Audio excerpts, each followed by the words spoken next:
রাত গভীর, চারদিকে নিস্তব্ধতা নেমে এসেছে। আকাশে চাঁদের মৃদু আলো, আর বাতাসে এক অদ্ভুত প্রশান্তি। সবাই ঘুমিয়ে, কিন্তু এক কোণে বসে আছে এক যুবক।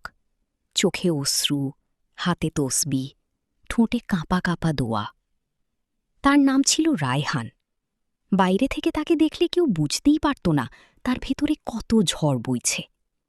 ছোটবেলা থেকে সে ভালোই ছিল, নামাজ পড়ত, কুরআন তিলাওয়াত করত। কিন্তু সময়ের সাথে সাথে বন্ধু, দুনিয়ার মোহ আর নিজের নাফসের কারণে সে ধীরে ধীরে আল্লাহ থেকে দূরে সরে যায়। গুনাহ যেন তার জীবনের অভ্যাস হয়ে গিয়েছিল। নামাজ ছেড়ে দেয়, মিথ্যা বলে, মানুষের হক নষ্ট করে। কিন্তু আশ্চর্যের বিষয়, তার মন কখনো শান্ত ছিল না। যতই হাসত, ভিতরে ভিতরে একটা শূন্যতা তাকে গ্রাস করে রাখত। একদিন রাতে হঠাৎ তার খুব প্রিয় একজন মানুষ মারা যায়। জানাজা শেষে কবরের পাশে দাঁড়িয়ে সে যখন দেখল মানুষটা একা চলে গেল, কিছুই সাথে নিতে পারল না, তখন তার বুক কেঁপে উঠল। সে ভাবল, আমার যদি আজ মৃত্যু হয়, আমি কি প্রস্তুত? সেই রাতেই তার ঘুম আসেনি। সে বিছানা থেকে উঠে উজু করল। বহুদিন পর সিজদায় গিয়ে মাথা রাখল, কিন্তু কথা বের হচ্ছিল না। শুধু চোখ দিয়ে অশ্রু গড়িয়ে পড়ছিল। কিছুক্ষণ পর সে ফিস ফিস করে বলল, হে আল্লাহ, আমি খুব খারাপ বান্দা।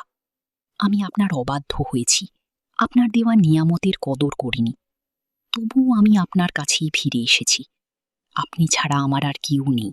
একদিন সে তার বন্ধুকে বলল, দুনিয়ার সব সুখ একপাশে রাখ, আর একটা খাঁটি সিজদা একপাশে রাখ। দেখবে সিজদাটাই ভারী। তার জীবন পুরোপুরি নিখুঁত হয়ে যায়নি, কিন্তু সে আর আগের মতো ছিল না। এখন সে জানত, ভুল হলে ফিরে আসতে হয়, আর আল্লাহ কখনো তার বান্দাকে ফিরিয়ে দেন না। এই গল্পটা শুধু রায়হানের না, আমাদের সবার। আমরা যত দূরেই চলে যাই না কেন, আল্লাহর দরজা সব সময় খোলা থাকে। হয়তো আজ রাতটাই হতে পারে তোমার জীবনের সবচেয়ে সুন্দর শুরু। গ্রামের একদম শেষ প্রান্তে ছিল একটা পুরনো বাড়ি। মানুষজন তাকে বলতো ভূতের বাড়ি। এই বাড়ির সবচেয়ে অদ্ভুত ব্যাপার ছিল, উপরে একটা ঘর সবসময় তালাবদ্ধ থাকত। কেউ জানত না ভিতরে কি আছে। শুধু একটা গল্প শোনা যেত যে এই ঘর খুলবে, সে আর আগের মতো থাকবে না। একদিন শহর থেকে এক ছেলে এলো, নাম আরিয়ান। সে এসব ভূতের গল্প বিশ্বাস করত না। সে বলল, সব মিথ্যা, আজ আমি ওই ঘর খুলব। গ্রামের মানুষ তাকে অনেকবার থামানোর চেষ্টা করল, কিন্তু সে শুনল না। রাত 11টায় সে একা বাড়ির ভিতরে ঢুকল। সবকিছু নিঃশব্দ, শুধু তার পায়ের শব্দ, ঠক ঠক ঠক। সে সিঁড়ি দিয়ে উপরে উঠল। ওই দরজাটা সামনে, পুরনো, ধুলায় ঢাকা, আর একটা মরিচা ধরা তালা। সে ধীরে ধীরে তালাটা ভাঙল। ক্লিক! দরজাটা নিজে নিজে খুলে গেল। ভিতরে ঢুকে সে দেখল একটা খালি ঘর, মাঝখানে শুধু একটা পুরনো চেয়ার। দেখা যাচ্ছে না, শুধু কালো ছায়া। আরিয়ান কাঁপতে কাঁপতে বলল, কে তুমি? ধীরে ধীরে সেই ছায়া মাথা তুলল। আরিয়ান দেখল, ওটা তার নিজের মুখ, কিন্তু চোখ দুটো সম্পূর্ণ কালো। ছায়াটা হাসল, একটা ঠান্ডা ভয়ঙ্কর হাসি। তারপর বলল, আমি, তুই, এই ঘরের ভেতরে আটকা পড়া।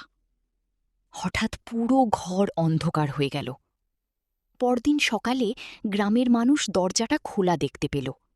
ভিতরে গিয়ে দেখল ঘরটা আগের মতোই খালি, কিন্তু মাঝখানে সেই পুরনো চেয়ার, আর তাতে বসে আছে আরিয়ান।